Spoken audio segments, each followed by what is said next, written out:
Hello guys, সবাই কেমন আছো? তো আজকে পঞ্চম রোজা। তো আমি এটা পাটিসাপটা পিঠা বানাইছিলাম অনেক আগে।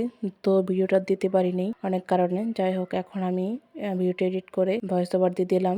তোমরা সবাই পাটিসাপটা পিঠা খেতে পছন্দ করো। তো প্রথম আমি এটা পুর বানিয়ে নিচ্ছি পাটিসাপটার মধ্যে যে থাকে। তো ওটা বানানোর জন্য আমার দুধ, মিঠা, নারিকেল ও চালের গুঁড়া, এলাচি দিয়ে দিতে, অনেকে এলাচের গুঁড়া ভেঙেও দিতে পারেন, মানে গুঁড়ো করে। যাই হোক, আমার পুরটা প্রায় রেডি হয়ে গেছে। এখন আমি পিঠেগুলো ভেজে নেব। পিঠার ডো তৈরি করতে আমি চালের গুঁড়া, চিনি, সামান্য লবণ ও নর্মাল পানি ইউজ করে আধা ঘন্টার মতন রেখে তারপর পিঠেগুলো ভেজে নেব। যাই হোক, পিঠেগুলো দেখতেই পাচ্ছেন আমি কিরকম করে ভেজে নিয়েছি। এখন এর মধ্যে সামান্য পুর দিয়ে দেব।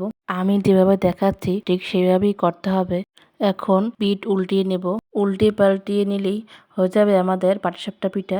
এরপর আমরা একটার পর একটা পাটিসাপটা পিঠা ভেজে রাখবো। খুব সহজে তৈরি হয়ে গেল পাটিসাপটা পিঠা। দেখা হবে আমাদের নেক্সট ভিডিওতে।